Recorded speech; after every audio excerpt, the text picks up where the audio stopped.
Why, hello there, and welcome to a postmodernist deconstruction of modern horror. I'm Robin at Anderjack Without a C, and we are playing Silent Hill 3, which I don't think is postmodern horror, but the chat is ready to go. So, hi everyone, hi Malik, hi Judge, hi Rose, hi Kat, and hi to any lurkers out there. So, much like last time, we gotta get the ball rolling if we want to do everything that we want to do. So, let's jump right on in.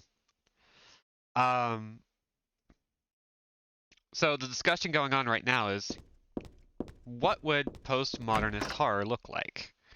And some of the ideas presented have to do with, we're not going through the confessional, we're just skipping that, thank goodness. Have to do with rejecting what the current standards of modern horror would be. So, what are the current standards of modern horror? Hey, Lurk.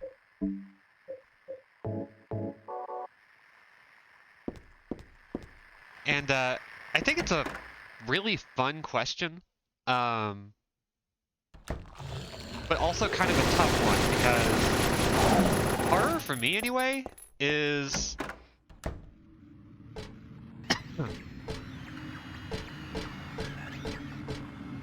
it oscillates between a few different points, right? It's either something that is very reconstructive, very much is trying to examine something that is inherently terrifying using analogy or metaphor. Like, a lot of horror that has to do with the house tends to be about, but not always, generational trauma. And so we have a lot of movies that are set in fixed places that try to address these sorts of concerns. There's also horror where we like to see a body being flayed open.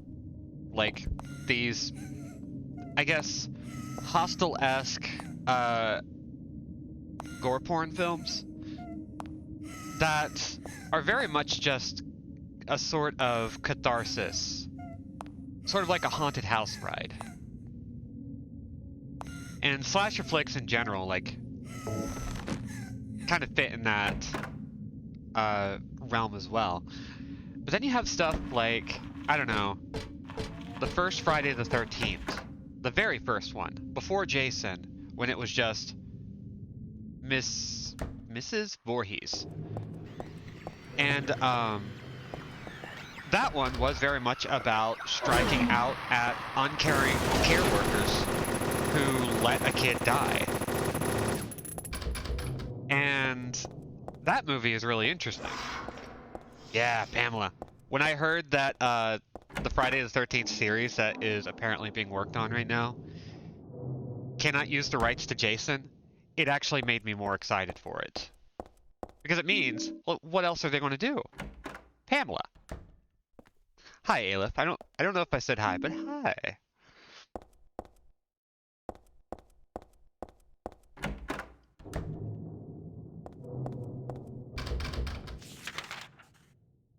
Alright, with that, I think... yeah, we're good. We might... no. We've explored everything here. We got your cosmic horror, ghost stories, slasher flicks, gothic horror.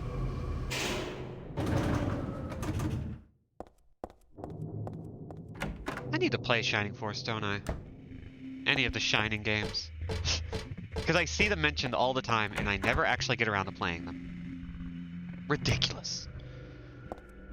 Okay, I don't think there's anything here. Oh, never mind. There we go. Yeah, postmodernist horror would be kind of just... I mean, wouldn't Final Girl be postmodernist horror? When we embrace the tropes and make something that is very deliberately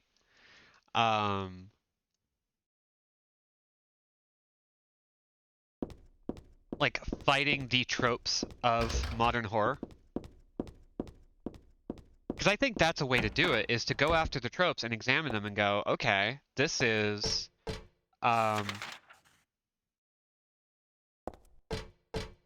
something that's endemic to a lot of horror films,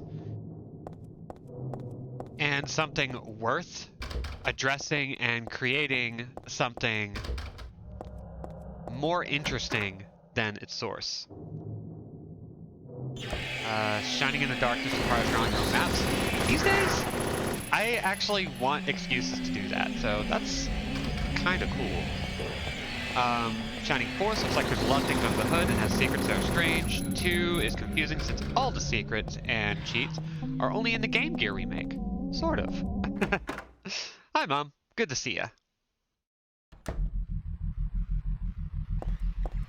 Yeah, I would actually say it's harder to be postmodern these days because so much of what defines horror can change from film to film, generation to generation, from season to season.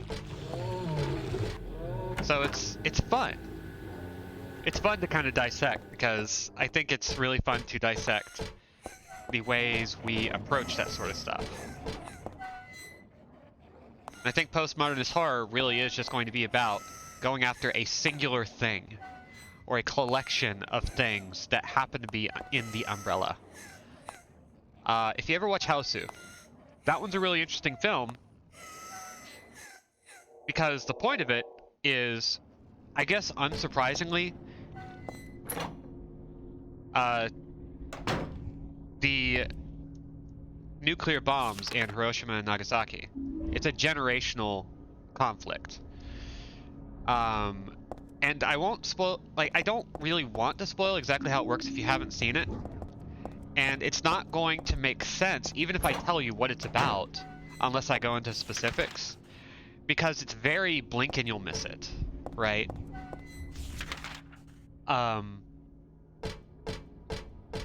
But also, like, once you know that and you start picking that movie apart, that understanding of the film is pretty obvious, and it's really fascinating. Yeah, Mom, you remember that Japanese horror film we watched together, that I bought for you alongside Godzilla?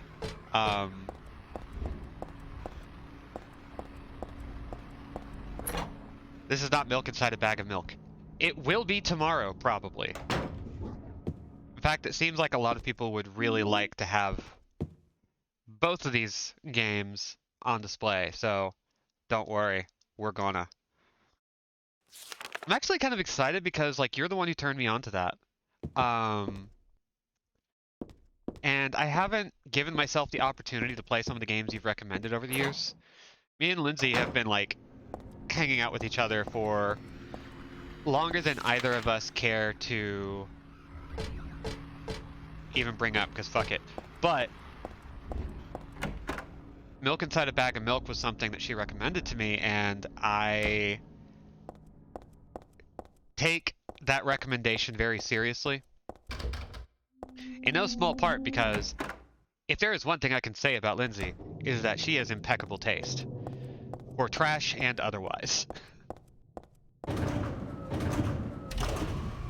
Pontypool, Canadian horror film about a zombie plague spread by language itself. Oh. When did we even meet? I think it was on Tumblr. It was a long time ago. It was a long time ago. It's like a decade ago, honestly.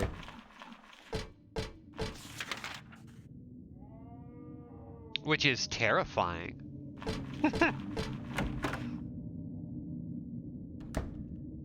But also really fun because, hey, there are some people here who I've known for over a decade. Like, literally, some of y'all. It might come to surprise you that my mom is included in that. I have known her for over 10 years. I know it's miraculous how relationships can extend for that long. But it's true. It is possible. And I think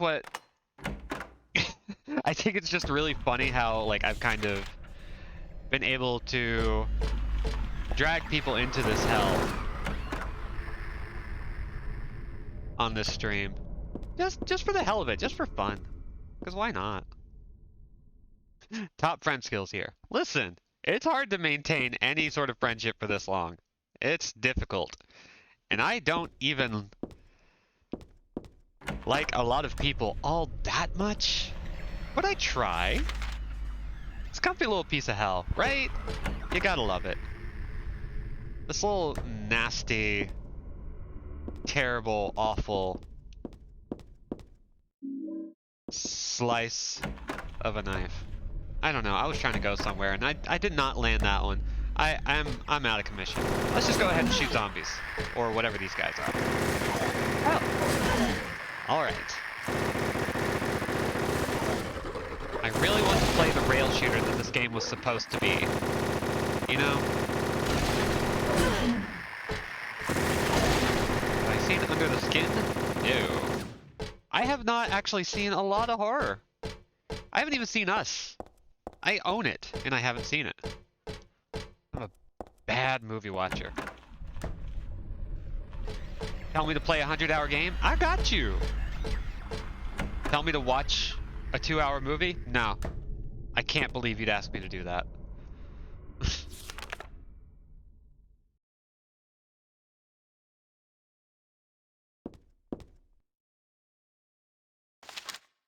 Hey, Crow. It's a nice little bungalow next to the lake of fire, but we all sit around telling ghost stories and yelling. Because sometimes you gotta. Yeah, I hear nothing but great things about Us. And nothing but great things about Nope. And I just gotta do it. Sometimes new movies is a bit of an emotional investment that can't be done at the time. Yeah, and for me, like, I can do video essays. For some reason video essays are really good at, like, keeping my attention. They're layered in a very specific way. Okay, Robin, you can watch this 90-minute movie or this 5-hour-long YouTube video about a fantasy OC theme park in Utah. Listen, I have watched Tim Rogers videos in full.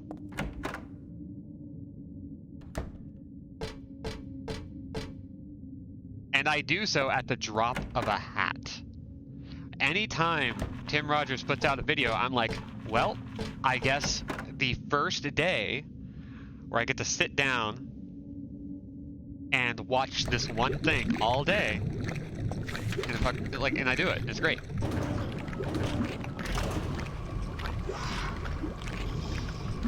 I like Nope because people was like, what if I did daytime horror and it's a whole new vibe?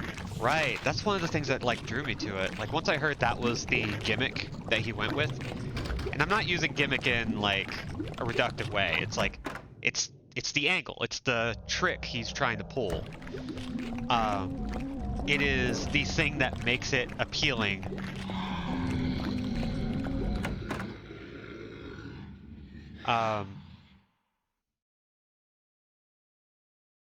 Less of a gimmick, more of a challenge. I would still classify it as a gimmick, but it also is a challenge. Like a gimmick is one of those things. It's like a unique angle, a hook, something that when you say, oh, it's like this, but that's kind of what I mean by a gimmick, is just that little hook, that little thing that makes something a little bit more interesting by merit of where it's placed. And that's really fascinating to me. But maybe I'm using gimmick incorrectly, which is perfectly possible, because I'm okay at words, but not great at them. Okay, so I believe High Priestess, Moon is up here. I kind of just chewed through this, holy cow. Church ain't got nothing on me.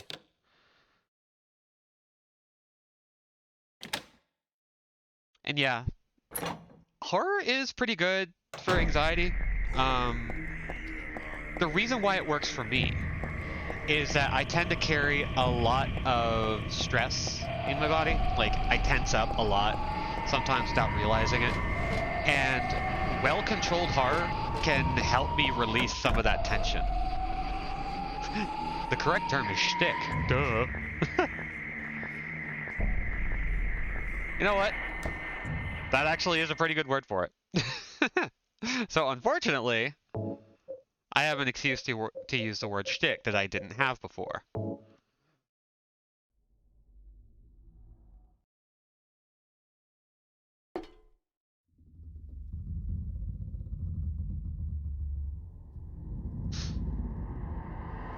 I have the opposite problem, I think. I freak out about horror because my brain can't ever stop sandpapering its own balls with the wild speculation and overthinking. Horror manga, all my skin go burr. Hi, Chris. Good to see ya. So we're fighting God. And we're just gonna plow right through her. Like, screw it. Like, this is not... We are not gonna stress out about this one.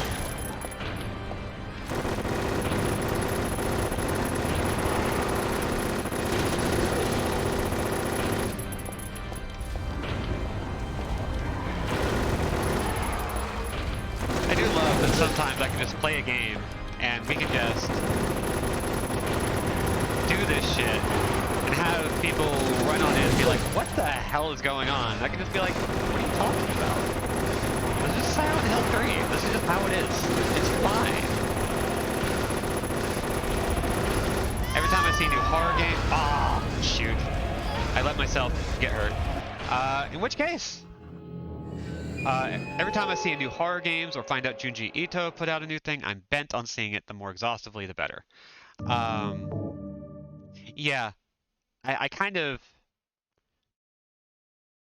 I want to be in the same ballpark. I'm always interested in more horror games. Oh, yeah, Rose, I know the person you're talking about, and they're pretty cool. Like, I was really impressed with how adventure gamey they came off.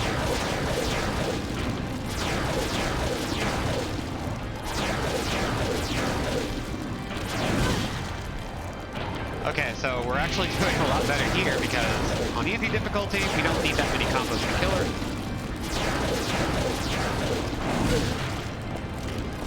Okay, am I hurting yet? A little bit. There we go. Molly Moon, thank you. Hi, Ike. Good to see ya.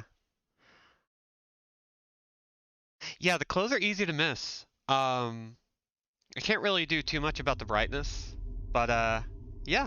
Okay, so this is the standard ending that we've gotten before, so we're just going to skip past everything. We're waiting for a specific thing. I'm going to look at how many kills I've gotten. I have tried to kill about 120 enemies on each playthrough, and I'm under this time, but I'm looking to hit 133. We've gotten over 100 in one, we've gotten over 100 in another, and we've played, this is our fourth playthrough. Our first playthrough, we only killed about 20. So what we are trying to get is, there we go. We fulfilled the conditions for the hidden weapon, Heather Beam. This weapon can only be activated when no other weapons are equipped. So, it's time. I think we can do this. I think we can make this a finale. All we needed was to unlock the Heather Beam. And with that, we need to kill 30 enemies and then just progress through the game as normal.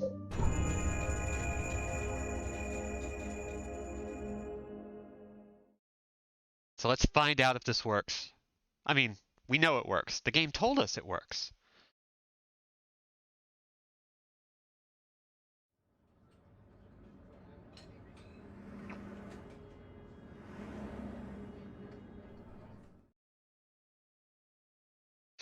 Okay, let's get this started.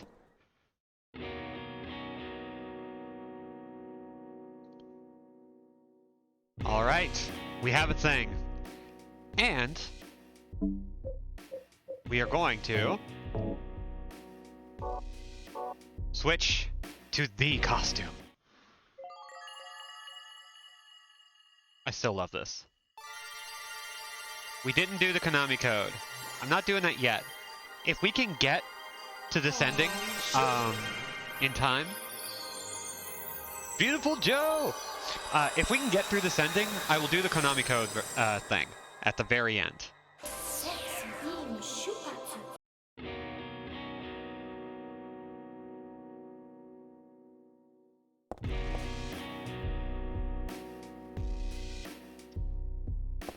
Henshin a god, baby. Sexy being. Oh dear God. Okay, this is great. This is fantastic. This is exactly what we needed. We can shoot lasers from our terrible pom-poms.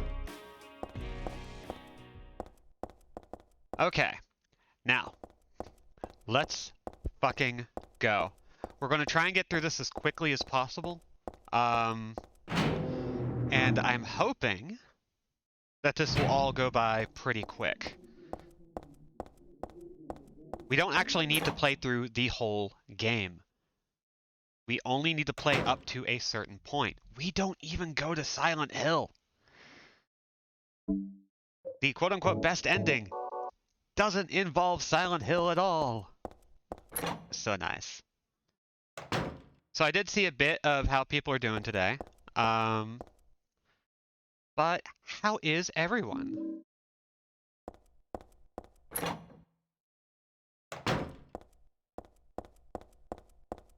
I myself am still dealing with like a weird brain today. And I have been for a bit. I'm kind of letting some work sit for a second while I wait for correspondence, which, you know, happens. Sexy. Whoa! Do I even need to aim? Holy cow! Okay, I gotta find something else to kill.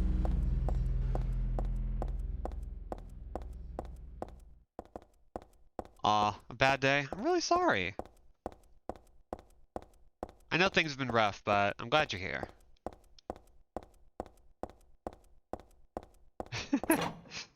Yeah, I need to get ready to make a new thing. I need to make a new costume for Bloodborne, which means I have to phase some stuff out. Some weird brain times. The cat is digging claws into my legs because he wants more snacks, but it's not time for that yet.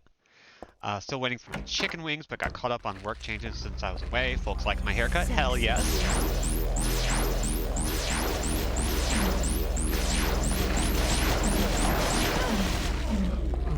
I love this right here. This is so stupid. Oh god. Sexy. Ow. Sexy. So it's not as useful as the submachine gun in a lot of ways, but the fact that these home in is pretty great. How's our health? It's okay. Okay, so we've gotten the tongs, and now we just need to head back to where we were. Got my entire cat ass kicked by my programming test, and I'm pissed to hell and back, but I'm not getting sexy beams help. Yeah, I'm really sorry you had to deal with that. Like, programming is my weak point, so I unfortunately kind of know where you're at. I tried to do a lot of programming in college, and I think I failed almost every single class. I scraped by on my last attempt. I don't know what it is. I think it's just one of those things where it's like, if you have the brain for it, then most traditional teaching methods will probably work for you. But I don't learn the way I need to. I can't find anybody who teaches the way I need to learn. Okay, so we've got the key. And we're going to go back to the hall. But just think about it, it magically comes to you even if you've been racking your brain for hours, otherwise your lazy mindset is fucking atrocious. Yeah, that's kind of what I got. Or at least in my lessons. Like, it's very, here's what this thing is, copy this program, without, like, here's this thing, copy this, here's, like, this is the basic logic. And I'm sorry, Robin, that means you can never say I'm in after entering a password. Don't worry. I never say it in relation to a password, so it's good. It's okay. It's fine. 5310. Ooh, that is some unfortunate placement of those numbers.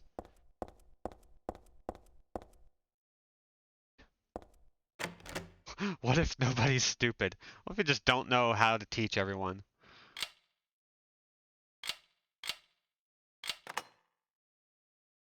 Thank you, Aleph. I was actually having a second where I forgot what the password was. Obviously, your brain is a carbon copy of my own that just doesn't know things yet. Ugh. Unfortunately, I feel that one a little too hard. That's how brains and humans work. We couldn't possibly learn differently.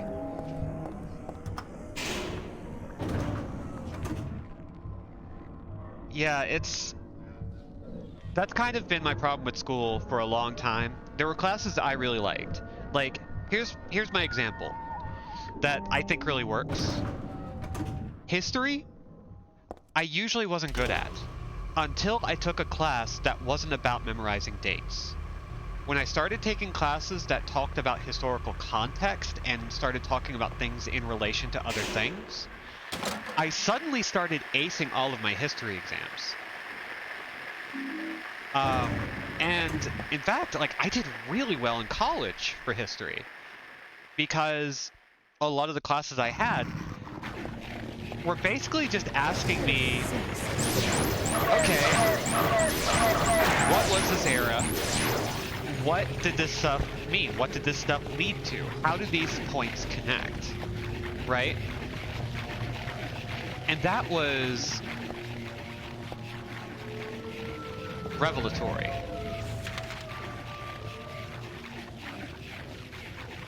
Let's see. Where do I go? I always forget where I go here.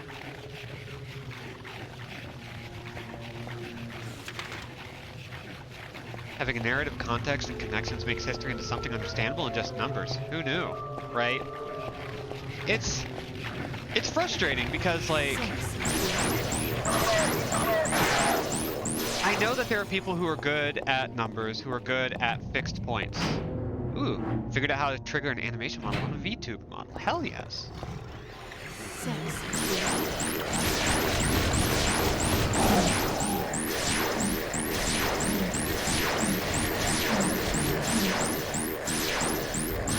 I love this weapon. This is so stupid. I love it so much.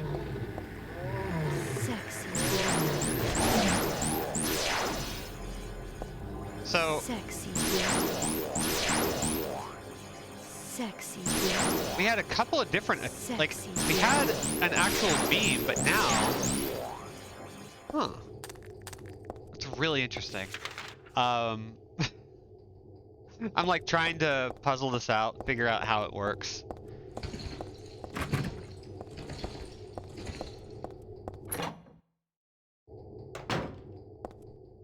But yeah, that's...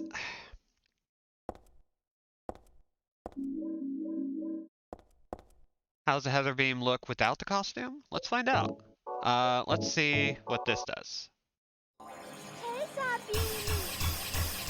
Oh god. That's terrifying. Alright, let's try it with this, see if it's different.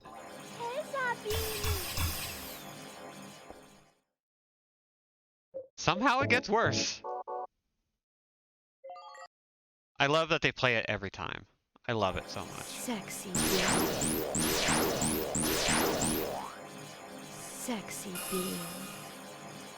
Sexy beam. I think she's saying Heather Beam. Sexy beam. Okay, so how did I... Sexy beam. Ah, if I tap it and then hold it, I get the regular I-beams. Alright. That's great. You gotta pose. You gotta pose. If you don't pose, are you really a magical girl?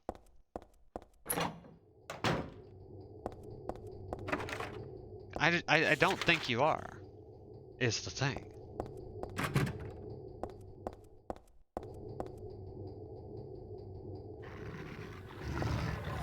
Sexy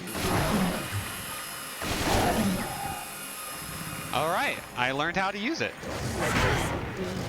So if we just do a quick tap. Ah, dang. Sexy being. Okay, that one is good for tracking enemies. Really do appreciate how the pose and voice still have a ton of Heather energy, right? Alright, let's grab this bulletproof vest.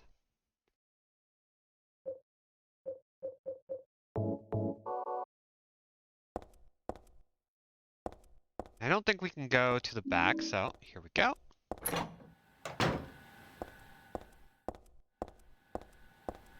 Go back under here.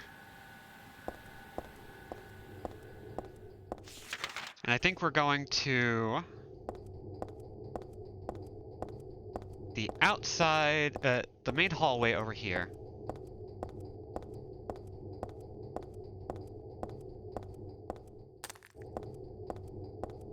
Scoot. And into this door. Am I right? Hot damn, I'm getting better at this. Okay, I love that. Grab our hanger.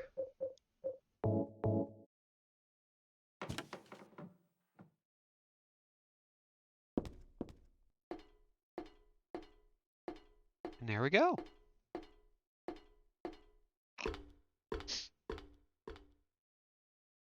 But yeah, kind of back to the point of programming. It's one of those subjects that really made me realize that, like, there are some things. The reason why I believe that there is so much thought about, like, oh yeah, some people are just good at certain subjects. It made me realize that, like, no, that's actually kind of full of shit. Some people are really good at learning a specific way, and we teach certain subjects in that specific way. And guess what? The people who learn that way are more likely to learn that subject. And it really is just as simple as that sometimes. And it's frustrating because, like, I am, even if I'm not presently making stuff, a game designer of some kind. And it's a lot harder for me to actually program games because I don't know how to program. And actually making stuff in that way is genuinely very challenging. Sexy And I know that there is a way I can learn where it won't be nearly the trial. And I don't know what that way is. And one day, maybe I'll find out. I would, like, now that I know that that's the trick, now that I know that all I really need to do in the long run is just unpack how I learn and the way that I need information to get into me for it to, like, settle. If I can figure that out, I'm good. Most programmers learn programming by learning to read code. Yeah, I actually got a lot farther reading, like, not source code, but, like, looking at the way people coded, like, their stuff.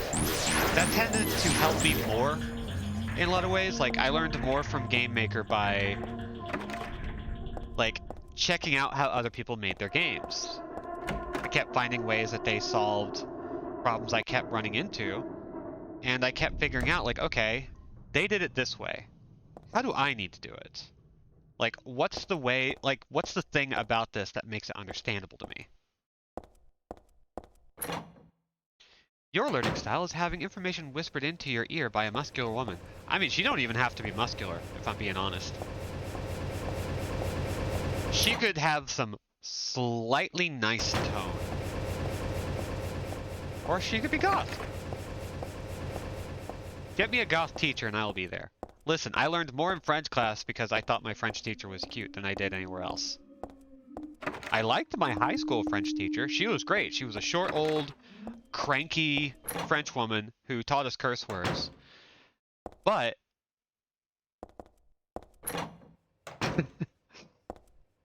sometimes I'm shallow.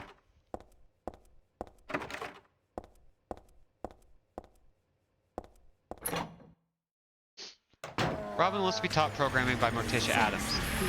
I would learn anything from Morticia Adams.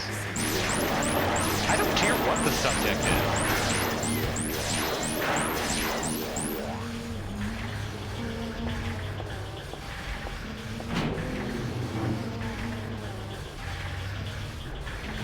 I hate how the best way I learn is accidentally through hyperfocusing. Yeah, I get that.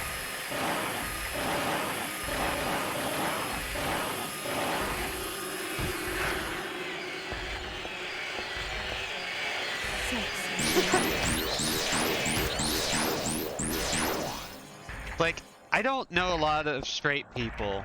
Like, I don't know a lot of straight women or gay men who would turn down being taught programming by Morticia Adams.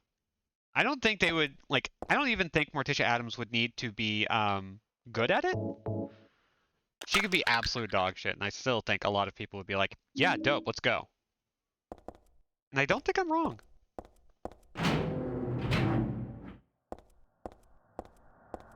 Alright, so we got the moonstone, meaning we can head back upstairs.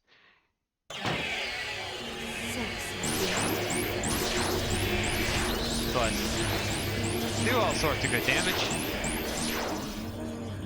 My brain has felt entirely smooth lately. That makes sense. I have those feelings a lot. Because, like, man, there's nothing that makes me feel dumber than being in an environment where I see other people learning and people getting it and people understanding what they're being given. And I'm just like straight up like, I have no idea what's going on. I'm thankful that that doesn't happen too often, but I would really like it to happen way less often.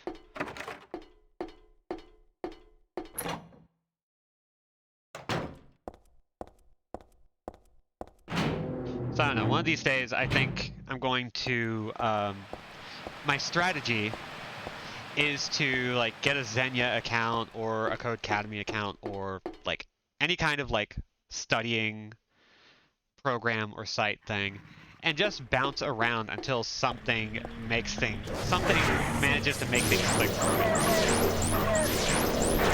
Just being like, you know what, I'm just going to sit and watch a tutorial instead of following along and see if I retain anything from it afterwards. And if I do, I'm going to watch it again and actually follow it. Because I think that's what I really need, is for somebody to present information to me in a way that I can understand it, at least in some capacity, without actively doing it. Because I do learn by doing, but if I don't understand what I'm doing, I flounder and I get really frustrated. And it doesn't really matter what the subject is. If I ever get around to working on it, I can make you a Bubsy Teaches C programming fanfiction for you. What could possibly go wrong? Jesus Christ. Oh, that might help, unfortunately. Why didn't the educational companies ever make Mario Teaches Programming? I ask you.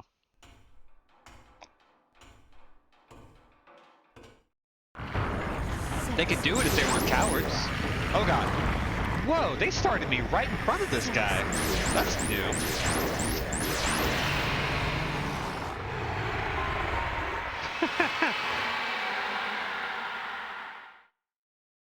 Bub C Sharp. Fuck. Fuck you for that. That's really good. That's ingenious. Nobody's ready for the sexy beam. Nobody is ever ready for the sexy beam. Now our goal is to kill 30 enemies, and I feel like we're already pretty close to that. And once we kill 30 enemies and we get out of the office building that comes up after the underpass, that's when we're hitting our ending. So I am assuming we are going to make it today.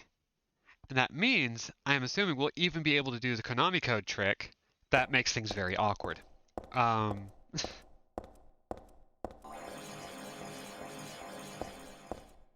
this is creepy right here. I love this. Just being a little creep.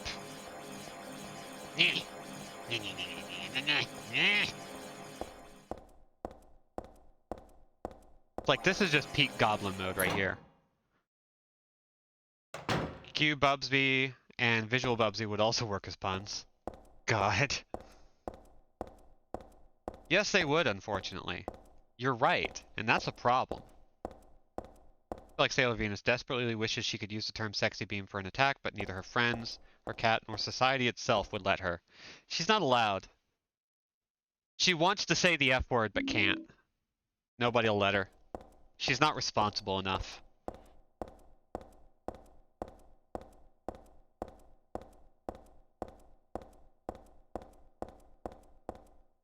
Okay. I have played this game often enough now that there is a lot that I'm doing strictly on memory. And it's getting to be more and more. Like, I'm starting to understand how people speedrun games more and more. Which is really funny because I don't generally play games more than once without, like, not a good reason, but without some kind of tangible reward for it. Or, if the game is really fun, if the reward is kinda silly. Like with Metal Gear Solid, I love playing it twice so that I can get the tuxedo and the inverted color cyborg ninja. Sexy. That's fun. But most of the time, you know what? This weapon is really starting to justify itself. That is really nice. Sexy. It's so far away, and yet... Okay, what was I talking about? I have no idea. I usually don't play games more than once. In large part because if I did play games more than once, I don't think I would ever crack my backlog.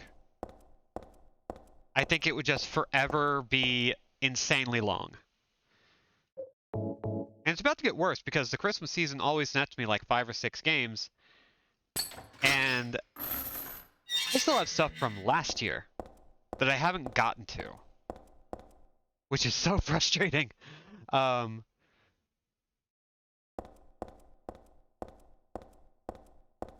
And it's going to get worse this year because I always need stuff. I have Soul Hackers 2, which I've heard nothing but really good things about. And I'm sitting here like, no, I should play Soul Hackers 1 first, which I have and never beat.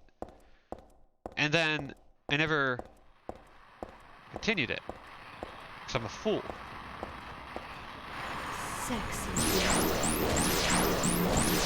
Soul Hackers 1 is really good, by the way.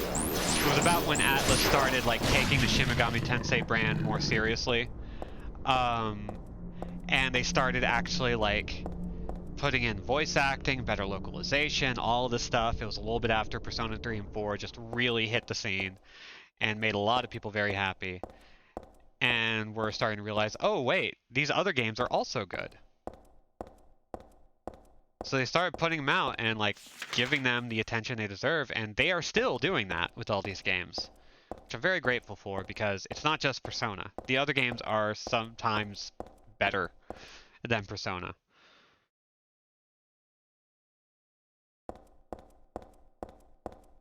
Just very, very good stuff. Okay, let's jump down. Yeah, I hear nothing but good things about it. The visual style just really got me. It seems like a fairly standard mid-budget Atlas RPG.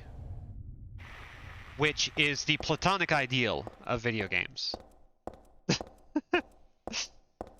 I love a good mid-budget RPG.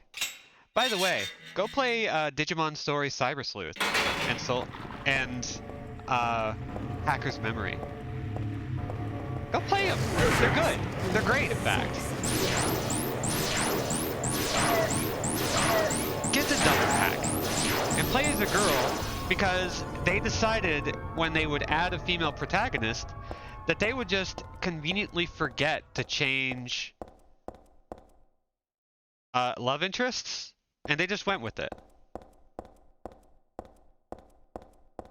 It is accidentally extremely gay. For some reason, Digimon and Soul Hackers got mixed up in my mind for a long time. Maybe they came out around the same time. I don't know. I don't think they did. But Hacker's Memory, I mean, there's Digimon Story Cyber Sleuth kind of looks like an Atlas RPG if it were a little jankier. And I think it's really easy to confuse everything.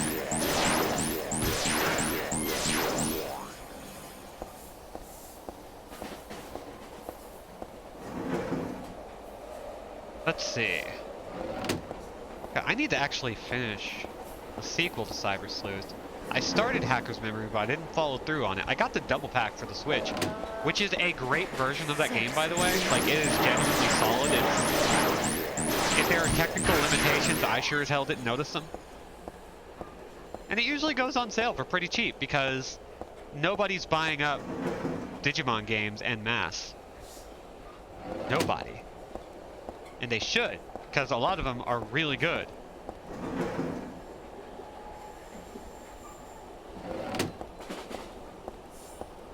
I keep getting recommendations to play Digimon Survive because it really is kind of grimdark Digimon without being grimdark. It's just, what if we brought the subtext from the cartoon into the text? Where the kids are actually afraid of dying because, guess what? These are monsters. They eat people.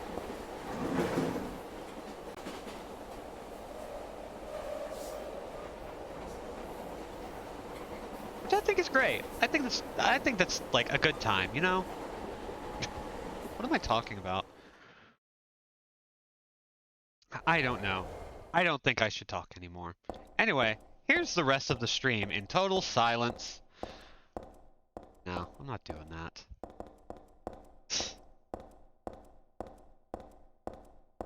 Yeah, so Soul Hackers is really interesting. The core gimmick behind it is that you're able to kind of tap into people's memories, in a sense their souls, and inhabit their existence for a time to, at least in the first game, relive their last moments. And using that information, you go into dungeons, you go around town talking to people to try and uncover some really interesting mystery. And I think the sequel kind of builds on that by making the soul hacking part much more of a main mechanic, because you're actually diving into people's heads, so to speak, while they're still alive. Oh no, total silence. Listen, I've done it before. Everybody starts streaming with an audience of 0, you know? Everybody. Oh, oops. Right, we gotta go here. There we go.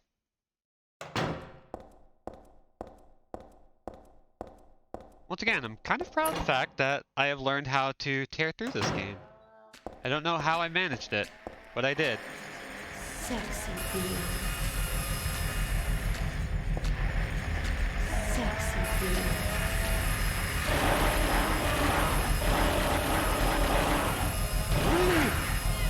Inferno Climber for bad reasons. I mean, that's a great reason for me to play it. There are a lot of games that, or there are a lot of things I want to do with,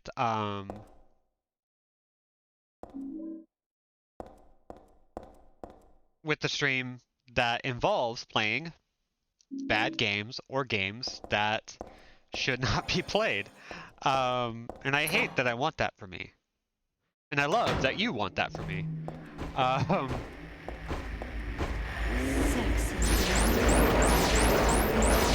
I actually really want to take part in the Crusoe Grande. I want to turn the game audio down just a little bit. There we go. I wanted to take part in the Crusoe Grande, which is, for those of you who don't know, my mother in particular, is a tournament where you are given a game you haven't played before that is often well known for being bad. And you compete with other players to see who can beat it first. It's from Twitch user Brosentia, and it's a really fascinating thing. Some really cool people like Liz Star take part in it every so often. I think Ecdysis also takes part in it sometimes. But I don't know about that. Maybe I'm just making that up.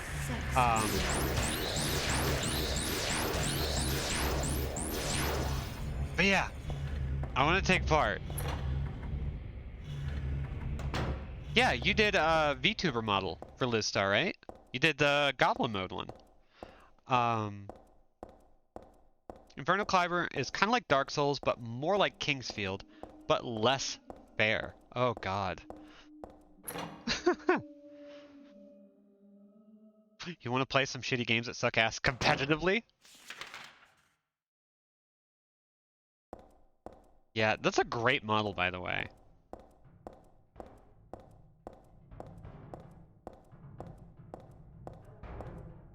And if you go to Liz Star's channel, you'll be able to see it whenever she's live.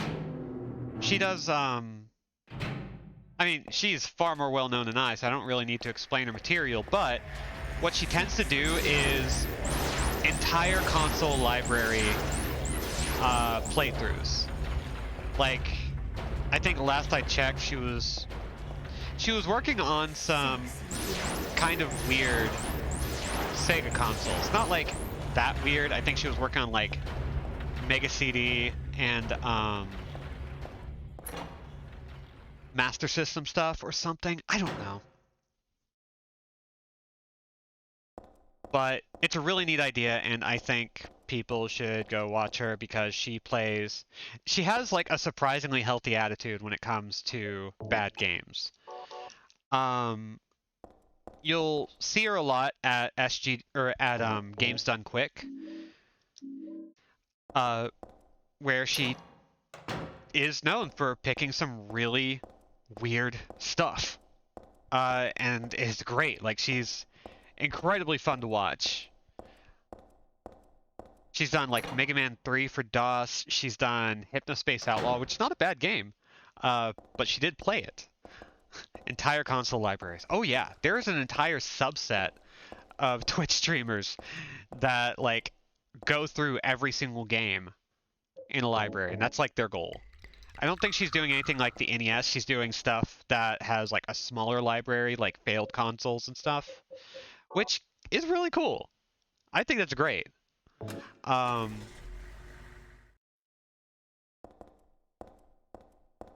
But yeah, it's like no matter what the library, it's kind of intense.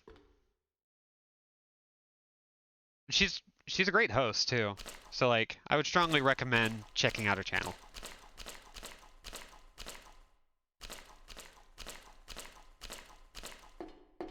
Oh, I love that wet, terrible sound. Just absolutely awful. Just a garbage sound. Okay. So, where are we? Wish I could wipe my brain clean of Hypnospace Outlaw and give it another shot, because I really felt like I went into it with the wrong mindset. Yeah, it's kind of how I am. I've been taking my time away from it, because Hypnospace Outlaw is fucking fantastic, but yeah, wish somebody would have told me to take notes for one. That game lives and like we were talking about Shining Force or Shining in the Darkness earlier about making your own maps. You kind of have to do something similar with Hypnospace Outlaw. It's the best Sam Barlow game that Sam Barlow never touched. Like it's got that same sort of vibe of like tracking keywords and search phrases and like paying attention to single phrases that like make you go, "Oh, I should like factor this into my understanding of the world." And it's just a fantastic game. I've been trying to get people to play Hypnospace Outlaw for a while. I got to the final act and forgot how to play it when I returned to it, and it wasn't queued anymore by then. Yeah, it's you gotta do that game as like the thing you're doing. And that's why I fall off some games that I really like. Like, I was glad that Return to Oberdin was so short, because then I could like justify sitting down and just playing the whole thing. And I didn't take notes in that game. I just kept using the in-game note-taking system and prayed for the best. It did not always work out in my favor.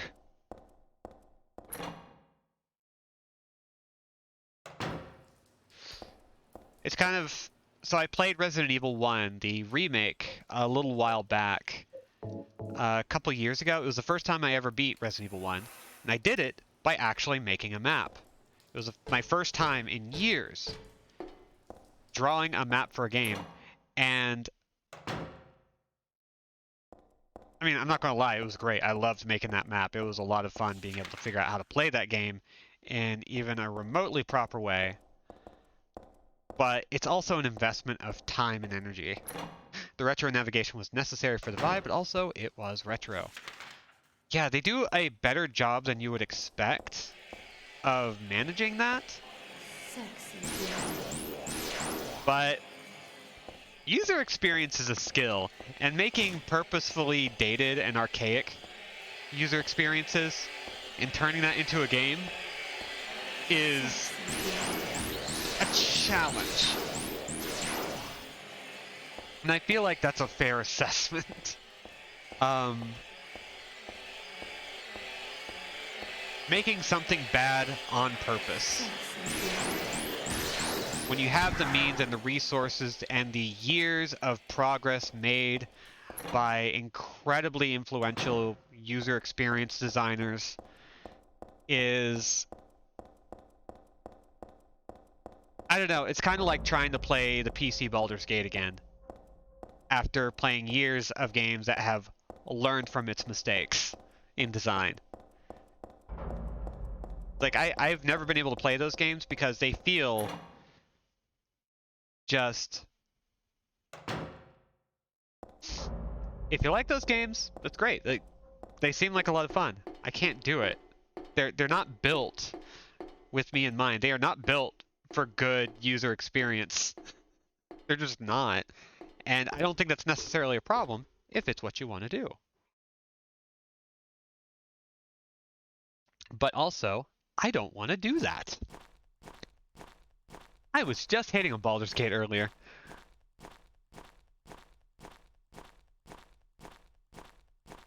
Oh! Wow, so... Thank you for this offer. However... Banned. I'm not doing that. So come on. Don't frickin' do that. Don't... Somebody report that. That was awful. Anyway. Man, I will never do anything to purchase clout. I am not doing that under any circumstance. Yeah, it has been a while. Like, it's actually been kind of nice. And that was one of the more eloquent bots, I will admit. I was just hating on Baldur's Gate earlier today. Listen, sometimes... See, here's the thing. In private, I will dunk on Baldur's Gate and old school isometric CRPGs really hard. Just really tear into them because they are not meant for players like me, and so I feel a little bit of entitlement in doing so. In public, I have to factor in that these are very important games to a lot of people. And I get that, and I wish I could see that. And one day I might, but it's not anytime soon. I would... In public, they're venerable. That's a good word for it. Bot views don't even contribute towards the engagement metrics. Yeah, like what was stated, numbers ain't clout. And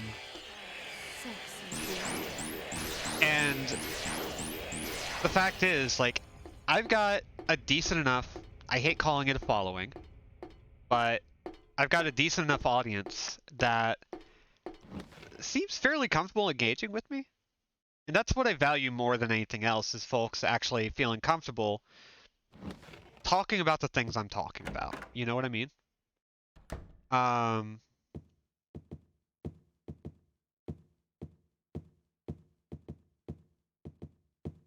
Because more often than not, that has more to do... You have a decently sized bunch of schmucks. Love it. You got a large enough posse. Yeah, it's like... It's solid. I like it. And Sexy. I don't really feel...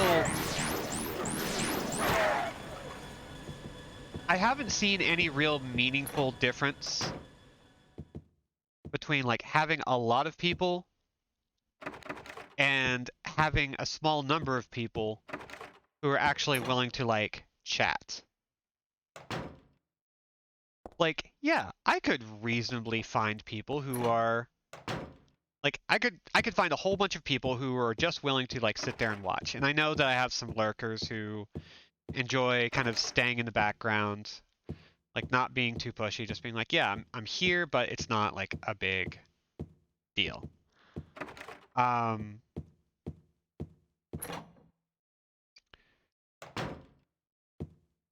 But I think it's especially fun to have people who are like actually like getting involved in some capacity. It's nice. I'm watching some lads play the whole Fallout series. When I think about it for too long, it makes me kind of sad. The whole genre is beholden to these really, really, really rough precursors. Yeah, so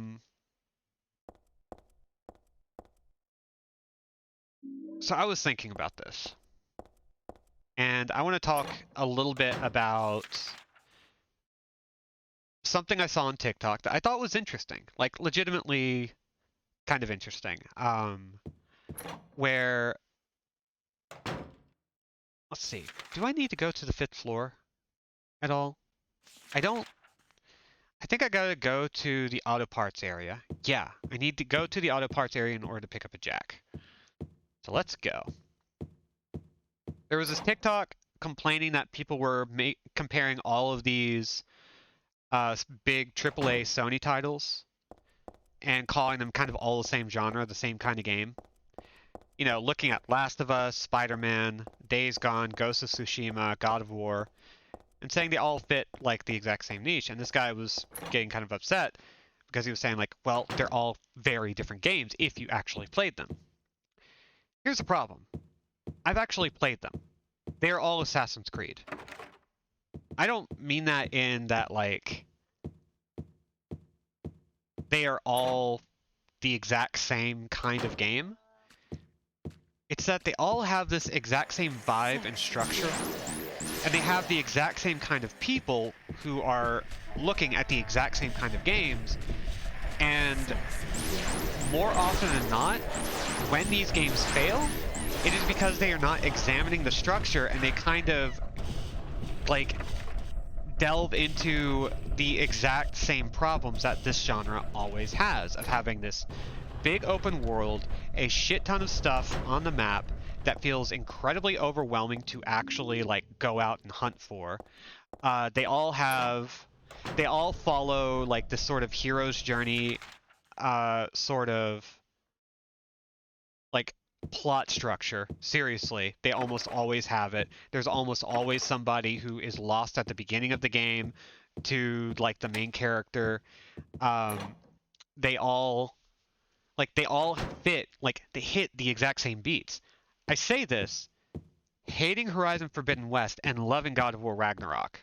I have vastly different opinions on these games because I have played them and know how deep they go. And God of War is one of the better ones because the actual collectathon nature is not nearly as extensive, but it's still pretty wild. And I'm very grateful that they decided not to like add stuff to the map to like confuse you. But they're all the same kind of game. And there are a lot of Fallout games that are kind of the same way, or like these sort of CRPGs that all fall into the same trap, these same issues that the older titles had that made them so difficult to get into. And so I think about these kinds of experiences where so many designers, so many developers, so many studios are trying to make a thing that they know they can get a very specific audience for. In Assassin's Creed, unlike the Fallout formula, unlike the CRPG formula, is a format designed to get as many people as humanly possible playing the game. Like, it is a very much trying to hit exactly where a whole bunch of overlaps of the Venn diagram hit. And the CRPG format and the Fallout format also land in this space where we keep repeating the same problems. We keep repeating the same flaws that these games continually ignore fixing. And thus we create the same kinds of games over and over and over and over again. And sometimes it can be really fun. Sometimes it can be really interesting. Most of the time, they're kind of bland. Even when the story is good, even when the mechanics are fun, sometimes you just start realizing, I've done this before. And that's possibly the worst thing you can do in a game. On something I worked on, I remember having a conversation with someone in charge and was like, this gameplay design is kind of not fun. This person was like, no, it sucks, but it's what the audience wants. And that was just true. I mean, I couldn't even hold it against that person. It was the promise of the game. We were both in the same boat. Yeah, that makes sense to me. And there's even a part of me that's like, okay, has anybody watched the Masahiro Sakurai YouTube videos? Because there was one that actually did something to my brain that I really liked. It's amazing how much things being not fun in very specific ways matters to people, especially in the CRPG audience. Yeah, you have to have busy work. You have to approach it like it's a mechanical puzzle. But Sakurai broke down something really interesting that I thought was kind of cool because he started talking about the different kinds of fun. And he started talking about like licensed games and games that really utilize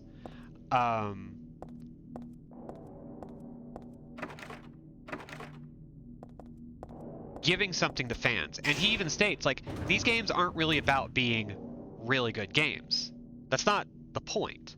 The point is to create fan service and give people a way to interact with this medium in a way that like satisfies these desires. And I feel like CRPGs fit this sort of thing. Ben, God, I can't remember his name. Folding Ideas did a video on why it's rude to suck at World of Warcraft. And I think when he got into the subject of WoW Classic, it was the same thing. Like, people were going back to old behaviors that were very restrictive for newer players, made it impossible to play. And like, it kind of falls into this environment of like, this isn't fun, it's work. Dan Olson, thank you.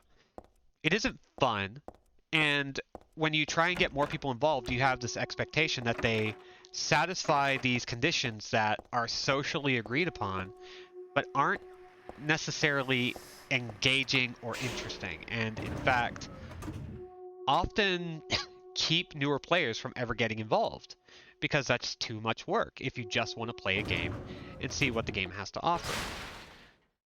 And Sakurai kind of goes on with these subjects of like, there are all these different kind of games that don't actually need to be good or well designed because they are after an audience. And Sakurai's videos sometimes delve into very capitalistic mindsets, which I don't think is bad. He is a businessman after all. He is somebody who is out to make games that will be played by a lot of people. Sexy.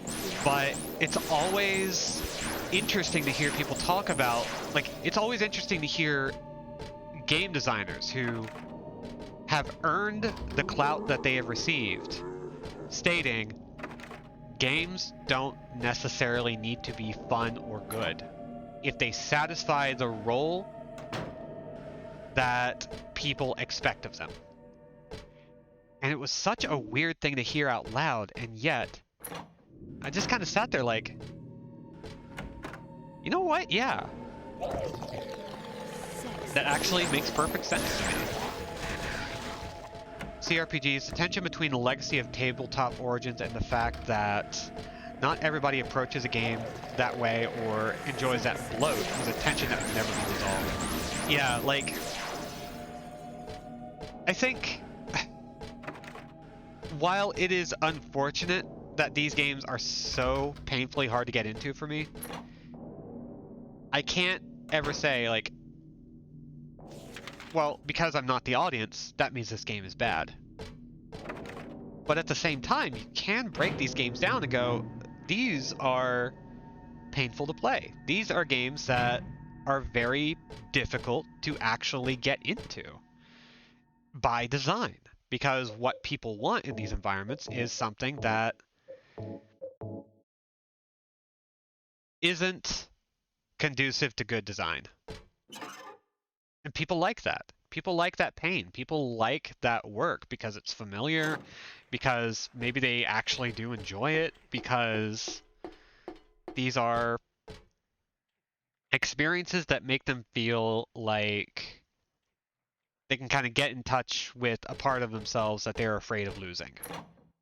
And I don't think that is inherently maladaptive. It can be, but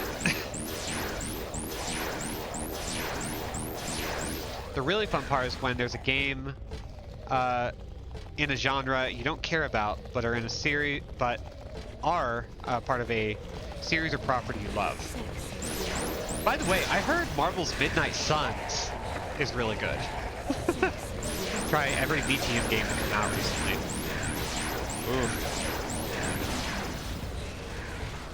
I really want to play the visual novels that have been coming out for BTM. Like Coteries of New York or Shadows over New York. Like, those seem like really fun. But then again, there's also a girl on the cover that's goth and has like this shitty fringe and she's smoking and she has tired eyes, and I'm just kind of sitting here like, you know what? Yeah, this is all I want. This is all I care about. Fuck it.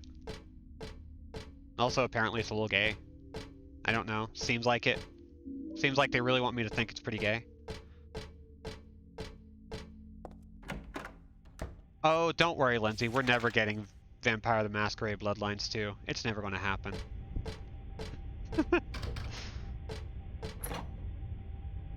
It's never gonna happen. That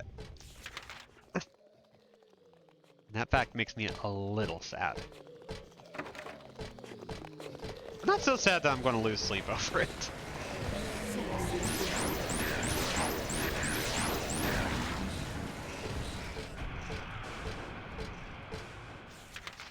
Let's see. Is there anything else I can check out here?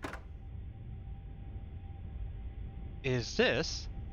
Looks like a Vampire Joan Jett. Yeah, she looks fucking dope. Transition goals, baby. I have unfortunately been slowly convinced, sorry mom in advance, to get some tattoos, to get a little tatted up, to get good and grungy and weird. And unfortunately, stuff like that isn't helping. I already know that I'm getting one tattoo, and I already know that it's going to get worse from there. Let's see. Where's the life insurance? That's on the first floor? Yes.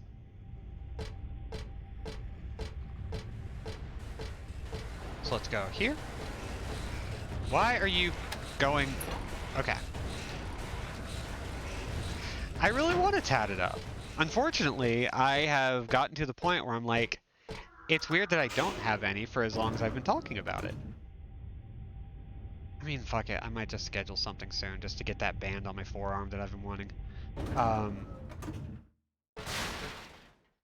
Yeah, she.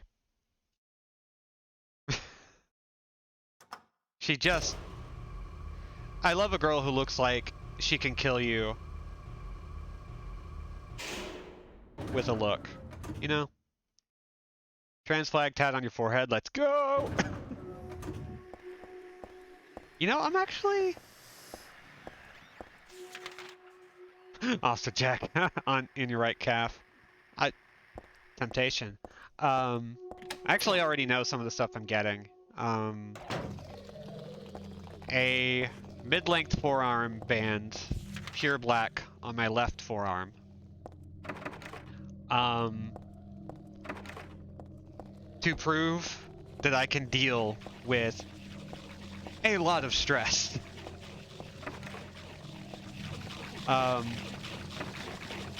And I have one idea that I would love to do that is going to require a lot of work and a lot of collaboration, where for every big thing I released for whatever field I'm in, I get a tattoo based on that thing on my back. Okay. So.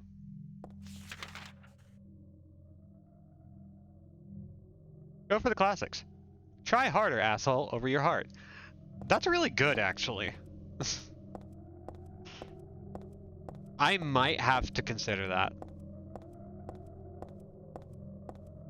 I think my mom and I both could stand to have that. I'm not saying my mom should get tattoos, but I am saying my mom could consider a tattoo. Don't worry, Mom. I'm never getting a tattoo on my face. Not unless it's really cool. Alright, let's see what happens.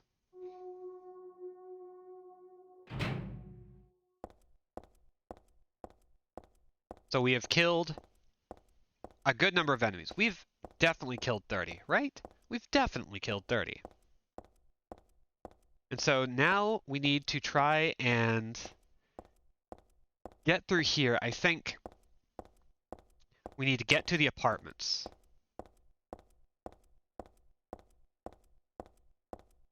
Remember, fingers interlocked and pumped to the beat of Staying Alive.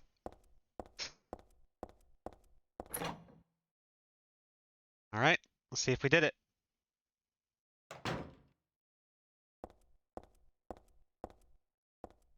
Give us what we need.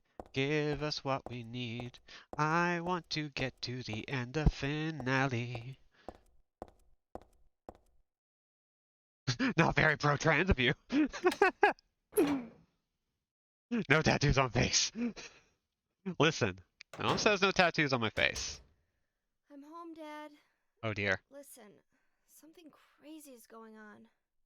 Cheryl, you're back. What happened? Well, it's like this. And that's about it. Oh, my poor little Cheryl. I can't believe that. I'm going to Silent Hill, and I'm gonna bust some heads. Oh, Dad, you're the coolest!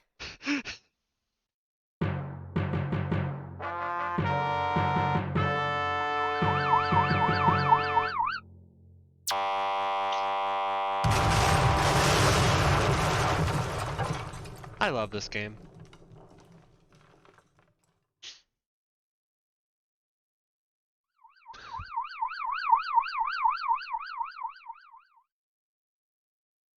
Saあ、良い子のみんな集まれー。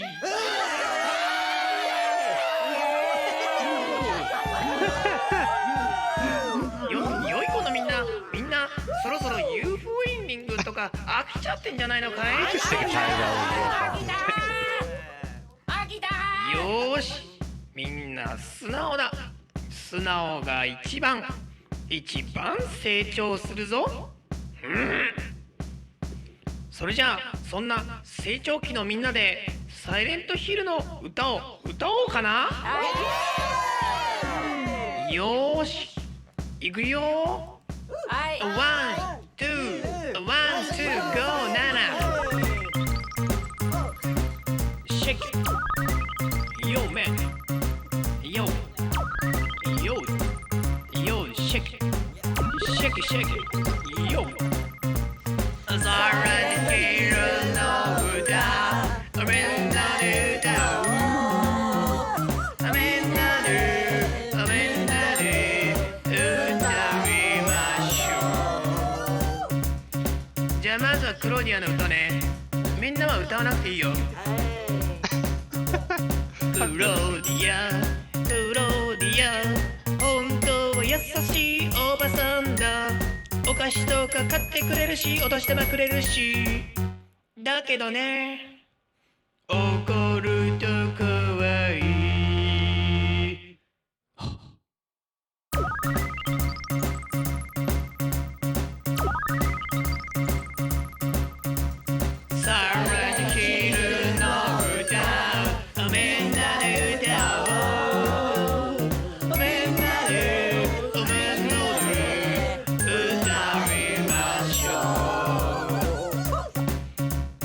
ヴィンセントいくよ。ヴィンセント、本当優しい親思い。横断歩道でおばあさんの手とか引いてるし。だけどね、わがままだよ。でも偉いじゃん、おばあちゃん引いたんだ。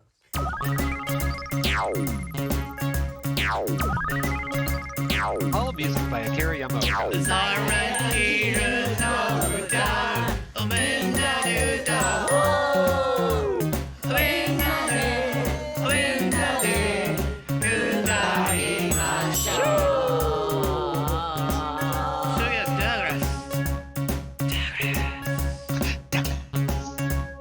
Douglas 本当は探偵じゃないんだ。朝とかやたら早いし、磯の香りするし。それはね、魚屋さんだから。カンパチですよ。カツオください。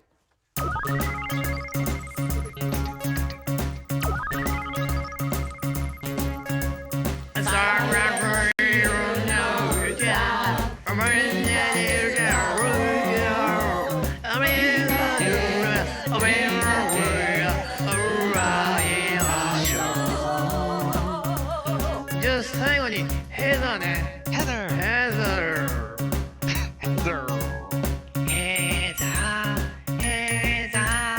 本当はバツイチ2児の母。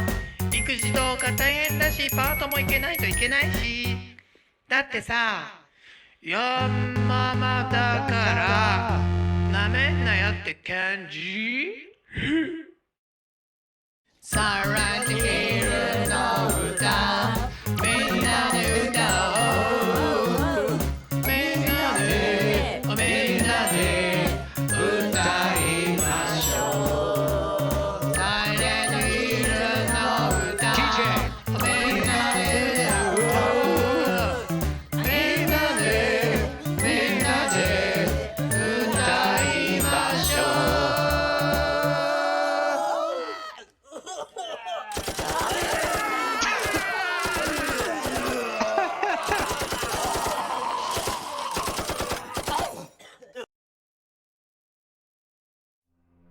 I really hope it was Akira Yamaoka singing it. If it's not, I'm going to be upset. Wow, we actually just hit it. 35. We needed to kill 30 enemies and we just managed to get it. So, I did it. I got everything. And this stream is going to end early, but not before we try something out. The revenge ending. So, we're now going to punch in the Konami code. Up, up, down, down, left, right, circle X. And that moan means it worked. I don't know why they have to do it with a moan, but we're going to let things play out, and we are going to play a little game of spot the difference.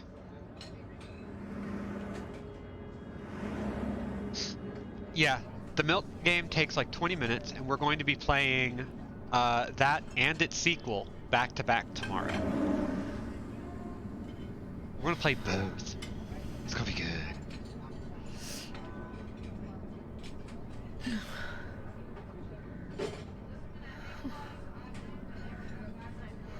Kind of vibrating. Nightmare. Like, we did it. We got through Silent Hill 3. Of all the games to get through, we got through Silent Hill 3. This one was a lot of work. Like, it was 5 different playthroughs just to get this. But now we're doing something extra stupid.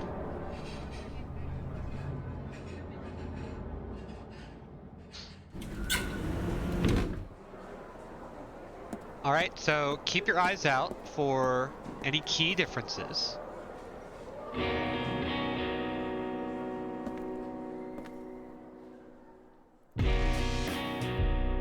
Tell me if you see anything strange. Dad, it's me. Yeah. Sorry I didn't call sooner. And it'd be kind of easy to miss, so like, Yeah, I guess I was. you know, don't be afraid to Anyway, take a I'm guess. coming home now.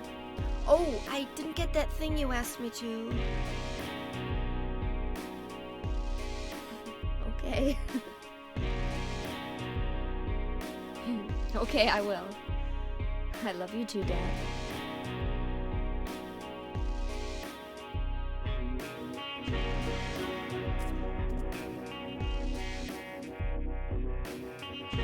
Just let me know if you spot anything strange. Heather, I need to speak with you. Anything My at name all. is Douglas Cartland. I'm a detective. A detective? Really? Well, nice talking to you. Anything at all. Anything that strikes you out of the Hold on. ordinary. There's someone that wants to meet you. Just let me have an hour. No, half an hour of your time. My daddy always told me not to talk to strangers. This is very important. It's about Doug your looks older birth. somehow. You know, I think you might be onto I'm something there. not interested.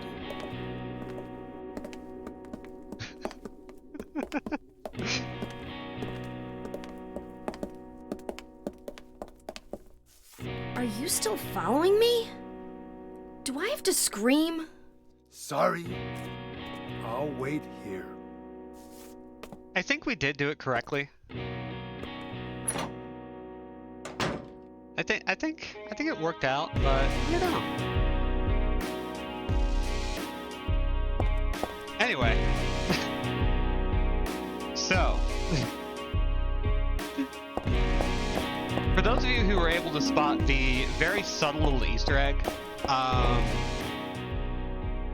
you may not have noticed, but during that sequence, Douglas was largely naked under there. And I think there's a lot of clever cinematography that they did to kind of like slip it under the radar, like nothing too overt, nothing too obvious. Like you know, it's something really interesting, and I think it's. Oh, you know what? You're right. She is wearing boots. See, I thought it was this other thing, but like I think you're onto something. It's weird that they would make a Konami code do something so simple and so easy to miss. But I do think I do applaud them for, you know, trying that out. Like I think it's really clever. It's something nice and simple for the observant fans, like nothing too wild. It's great. So, as we wind down, let's talk about the game for a minute. Since we're here for another little bit, what'd y'all think of Silent Hill 3? I personally really like this game. I think Silent Hill 2 is a little bit more playable in a lot of ways. I think its environments are a little easier to navigate in some senses of the word. But I'm also biased because... But, and you know what? I want to turn the game audio down because I forgot to after Silent Hill no Uta. It's a fascinating game. I think as something that is a sequel to Silent Hill 1, it's really interesting. Like, they gave us Harry, right? And they didn't give him any spoken word dialogue at all throughout the whole game. And then they just killed him off. And it was weirdly affecting for how they did it. And the story they told with, you know, Alessa, with Claudia, with Heather herself is really, really fascinating. Quite fond of the old SH3. It's a bit less intense than 2, but it's been a lot of fun to watch. See, it's funny that you say that, because Silent Hill 3 actually creeps me out more, weirdly. But I think Heather does bring stuff down, like grounds it a little bit more, because she's... I wouldn't say she's strictly relatable, but her behavior makes it a lot easier to swallow as an experience because she is so deflecting in a very different way. On kind of the most likable protagonist so far. Oh, by a long shot. Yeah, Silent Hill 3 really addresses the fears of teenage pregnancy and the removal of support structures in violent ways, as well as addressing abusive parental stand-ins. Yeah, honestly, like, that is a really, like, what's a good word for it? It's a really succinct way of putting it, because it really is about that. Heather and Claudia come from, like, polar opposites, in that, like, Heather... I mean, actually, let's get into it. Heather and Cheryl actually had, like, decent upbringings. And Heather, for all of her kind of rebellious nature, is surprisingly emotionally put together. 2835. So I'm going to do this right away so I don't have to write it down. 2835, 2835, 2835.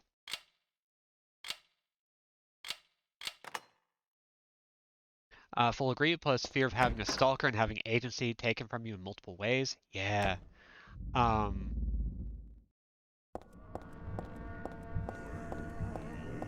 Like, so much of the struggle throughout the game is just Heather being dragged into something that she did not want to be dragged into. She didn't go to Silent Hill on purpose until it became a necessity. She didn't do anything until she realized that only she could deal with it, especially once she lost her father. So losing her autonomy, or like the threat of having it taken away from her, and her deciding at a certain point in the story that, like, she can't resist this, she has to confront it. She has to deal with it. And that's okay. And yeah, she's probably going to lose some people, but it's important to do, even if it's risky. I think the key is that you get the feeling Heather has a personality beyond the nightmare stuff. James feels like everything he does or says revolves around the shit, and Harry is kind of drywall. Yeah, that's pretty fair.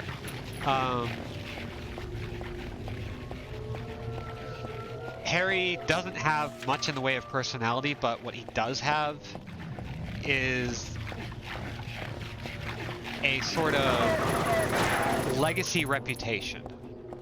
The stuff that you do in the first game matters to Heather in the third game, which is really interesting.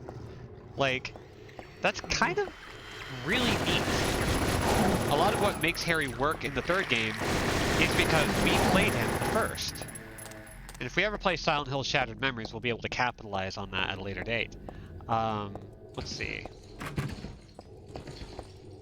Get the feeling Heather has a personality beyond the nightmare stuff.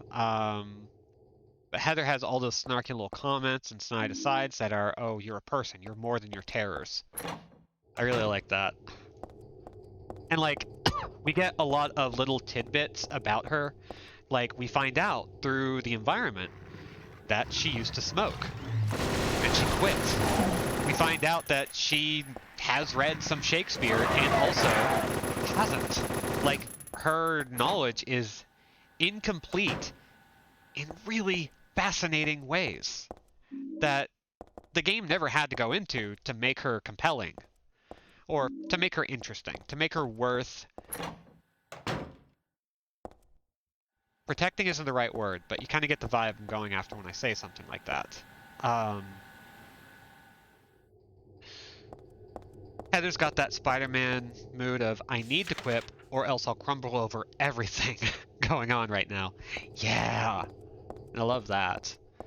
Like, she deflects in a way that's a lot more interesting than the way James Sunderland deflects. Like, James is trying to escape something that is very innate to himself. And Heather is trying to not let her fear get to her. Ultimately, I think SH3 feels a little underbaked, but what it does well. Yeah, I would agree with that. The story is, like, very... It's not flimsy, but it has to take every opportunity it can to be more compelling, because it doesn't have a lot of room to explore. It's got all of these interesting environments, it's got all of these interesting locales and characters, but it's much more in the depth of Silent Hill 1 than 2. And I don't think that's terrible, but it does create a problem where you are having to seek every little bit of narrative scrap that you can get, because it's not going out of its way to deliver anything to you, and it has a limited amount of time to make that search compelling.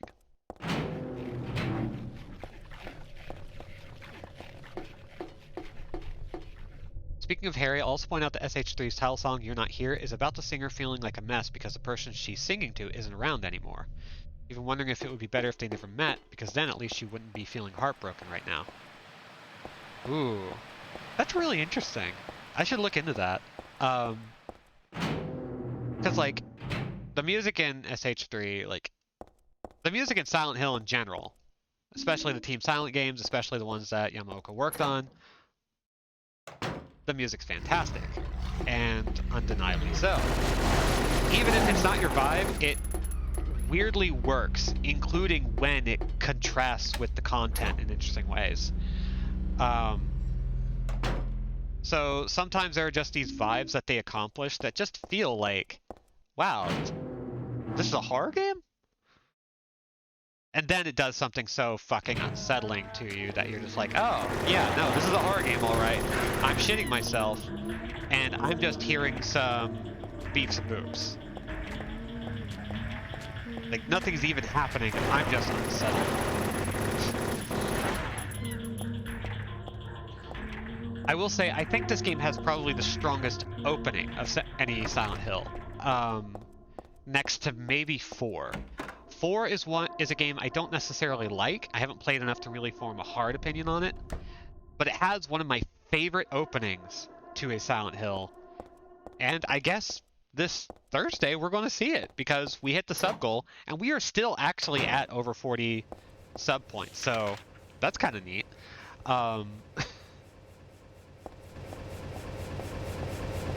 So we're going to get into that one.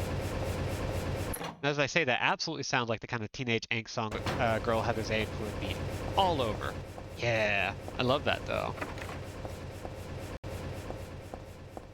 So I don't know, I think what this game pulls off more than anything else is that it is, unlike previous Silent Hills, a character-first Silent Hill. And it showcases the strength of having a compelling protagonist carry your game.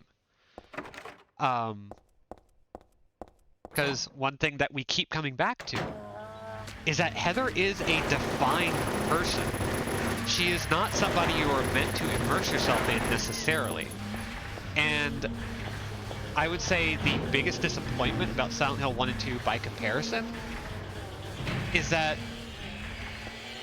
we are given so little of the main characters apart from like whatever their story might have to be in that moment, that we never actually learn anything about them beyond the superficial. Like, Harry doesn't become an interesting character until this game, and only via some very interesting narrative tricks that they pull, where they never have Harry speak. You only actually see him talk through the notepads that are littered throughout the back half of the game, where Heather can read some of the notes that Harry left on his last journey through Silent Hill. But so much of who Harry is as a person is informed via Heather. And that's really cool. Like, they don't have to do that. They don't have to make this... Like, they didn't have to put in that extra work to develop Harry into something more interesting. But they did, just by association. And that's kind of the thing that compels me the most about Silent Hill 3, is that even though I believe they made Heather the way they did because they felt they couldn't make her immersive in the same way that Harry and James were supposed to be, they couldn't be as much of an audience implant as much as James and Harry could be because she's a woman, which is very often the case in a lot of games. Like, let me think. A lot of game design, especially a lot of like big AAA game design, kind of involves treating women as not implants for the audience, not as inserts for the audience, but as something to protect, as something to defend from harm. So the general philosophy and idea of creating a female character is fundamentally, for a lot of developers, different from designing a male character. With a male character, you can get away with as few details as possible, because there's this assumption that it's primarily going to be guys playing it. And with women, you have to develop them more because guys won't be able to immerse themselves in that character, and they need more that makes them want to protect them. And what I find fascinating about Heather is that she's not strictly likable or appealing in the same way that a lot of female characters are often presented. They took a very Silent Hill approach, but made a very different kind of character that I think we deserve more of in games. Like, Heather is kind of standoffish, she's kind of rude, she's quick-witted, and she's not constantly screaming or crying. There aren't many design elements. Like, we'll be going into Silent Hill 4, where we do have to protect a female character throughout a fair amount of the game.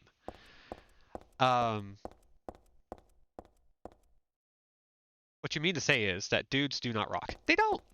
Not in games, anyway.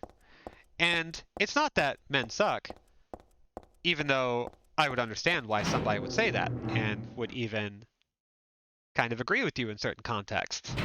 The thing is, it's hard for dudes to rock if you don't give them a personality. Like, it's hard for a dude to stand out if you don't give people anything to chew on. Is there a dudes rock video game pro tag? That's got to be at least one. Snake. Solid Snake and Big Boss. Wasn't that the tagline of Bulletstorm?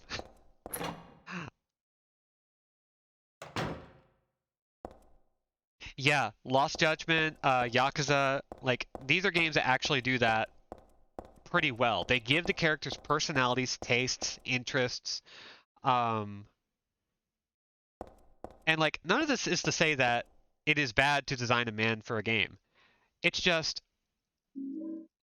one of the reasons why Heather is so cool is for the same reason that Naked Snake from Metal Gear Solid 3 is cool.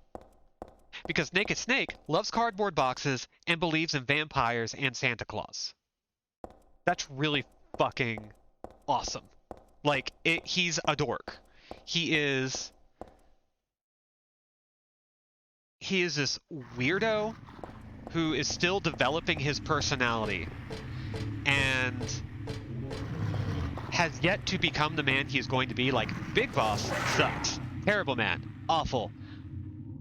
Naked Snake is so good.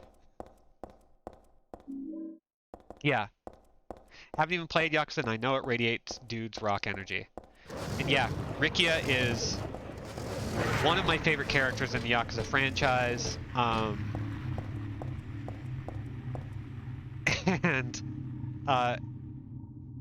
anytime we bring up Yakuza in any context, I'm just sitting here thinking, 2023, year of Yakuza on this channel. Every Yakuza game that I can get my hands on. Every single one. From scratch, fresh file save. Why? Because. Because those games are absolutely worth sharing. They are so fun and so good, and often so homoerotic and so character and personality driven that it is very difficult not to fall in love with them.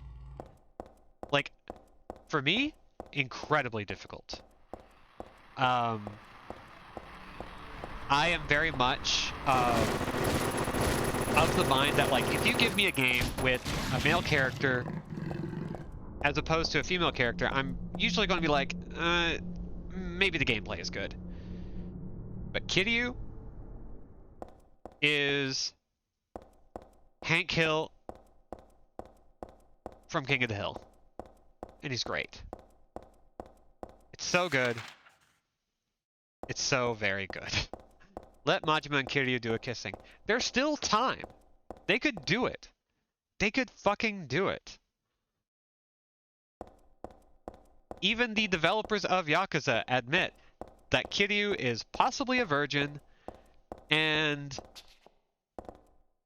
some of it is just... like, God, Kiryu and Majima is just a little too good, you know? If you make it 2023 Year of the Butterfly, which I strongly think you should, it's been long enough that I ache for Zero and the Kiwamis, the entire chat will be the land of Majima stans. Oh yeah. So I'll tell you what I'll do. If we end up doing all the Yakuza games, I could think of a dude who rocked. His name? Oh, Jesus Christ. Majima stands everywhere system. God. We're going to be starting with Yakuza 0 and playing Kiwami 1 and Kiwami 2. As opposed to the original PS2 games, because the remakes fucking rule. And I'm also thinking about, like, how do we want to go about everything? It's going to be a long series because... oh god. But we're also going to be playing Dead Souls. And we're going to go all the way up to 6, 7. And depending on what is available at the time, I also want to include Judgment and Lost Judgment and Ishin, which will have come out by February, end of February. But we're going to be playing them kind of in a sequence that allows us to consume as much of the story as possible. Get as much of the continuity as possible, all in one go. So, if you've been making use of those VODs, good on you, you're gonna need it. I also keep thinking about Disco Elysium and how they know you want to smush Kim, and stubbornly don't let you because your pain is interesting. Yeah, Kim is so good. Kim Kitsuragi is just... all cops are bastards. Kim is a cute bastard.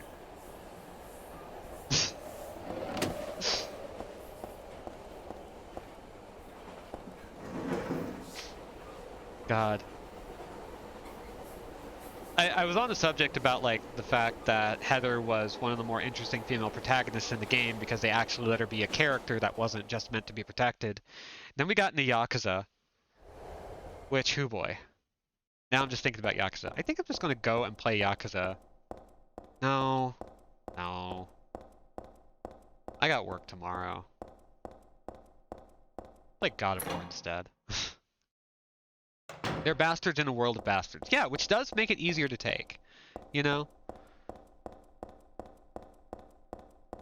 But, ugh.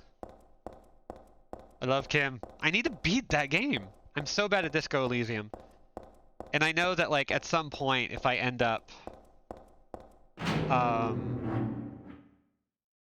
streaming more games that I've been trying to complete and haven't been able to, maybe Disco Elysium is just going to be it.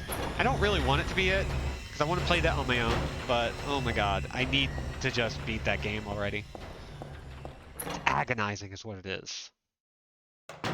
So I just wound up doing a lot of what I already did today, just kind of by default. I haven't had anything up to help me.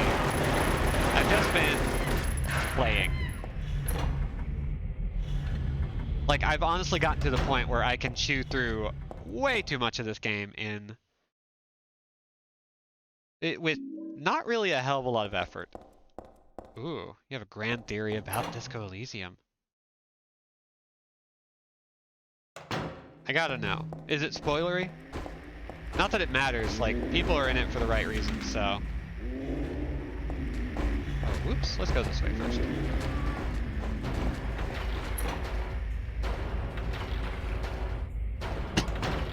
I think it might be one of those games where we want to avoid spoilers in public. But if it's only possibly, then maybe it's fine. I'll let the chat decide. If people are cool with it, then yeah, go for it. Because we're still here for a couple more minutes. I'm not gonna drag this out too long, because I still want to talk about Silent Hill 3, but I don't think there's anything more to say other than, wow, Silent Hill is neat. So glad the last streamer I saw finished Disco Elysium without any spoilers. Right, Pseudofolio played it recently, right? I only just now noticed that they stream. Pseudofolio is an artist that I have known since the Tumblr, like the pre-porn ban Tumblr days. Is the artist for Cassiopeia Quinn alongside writer Gunwild, and they've been streaming apparently, which is really neat. Yep, and the noises were so very worth it. God. I have the game on Steam Deck, and it's installed. It's ready. Yeah, Bob. Like, you come from a lot of the same spaces, so, like, I'd be surprised if you didn't. I think I've actually seen you, like, boost some of their stuff every once in a while, so that makes perfect sense. Yeah, Disco Elysium is one of those games that if you haven't had a chance to play, it's really worth it. It's not a game that I'm very good at because it is a CRPG, technically, that is strictly narrative-based, which is really cool, but it is a CRPG, and I'm bad at those.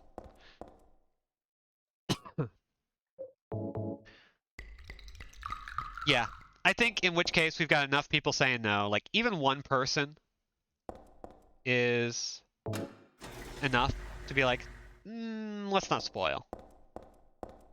So, in which case, I want to try and make a more concerted effort to actually play that game soon.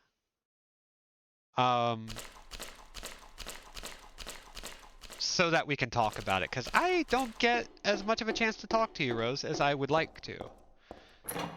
And I need to get a little book club together of games. Oh god, maybe that's an idea. Maybe I can do a monthly stream with a couple of people to do a Game of the Month club. That'd be kind of neat. I'll think about it. I have a lot of ideas for streams that involve, like, getting people together. Maybe using that, like, guest star system that Twitch introduced recently. But I don't know. Okay. So, I think in that case, with some of those seed ideas, yeah, I'd love to have you. You were definitely one of the people I would love to have on. I think we're kind of done. Like, I'm probably just going to like quit out here. Like after we're done. Like I am purely running on autopilot at the moment. Like I haven't really been paying attention to what I'm doing, and I'm just blasting through this game, which is kind of surprising. Like I still want to play it, even though I've drained this of every last bit of nectar. That was a weird way to phrase that. Going through the silent motions. But yeah, let's go ahead and sign off. Like we're good. We did it. We fucking beat this game. We got everything, almost everything. Much like Silent Hill 2, one of the best ways that you can play it is get a widescreen mod for the GOG version if you want to play it for yourself. And I would strongly recommend it. It's a lot of fun, it's very playable, and it's actually genuinely interesting to speedrun. So, good seeing you. Suck the game dry. Thank you, Lindsay, you get it. So, yeah, let's do the sign-off. Let's do the house cleaning. VODs are available for 60 days after initial airing. Completely free. Don't have to pay. It's not subscriber locked. There are follower and subscriber exclusive emotes, which is great. They're very good. The Hi Debbie emote is designed by Lark, and the Angelo emote is based on artwork from Drakengard 1. But otherwise, everything was designed by me with ideas from the chat, including people you see here. And if you have Amazon Prime, you have Prime Gaming, which means you have a free sub to gift every single month. And they do not stack, so make use of it. The more you use it, the more money people get. And it does actually go into people's pockets, so I'd recommend it. Anyway, I've been Robin and Andrew Jack without a C, and I will continue to be so for the foreseeable future. Get hydrated, get vaccinated, get masked up, be good, be safe, be awesome, and be gone. Tune in tomorrow for milk.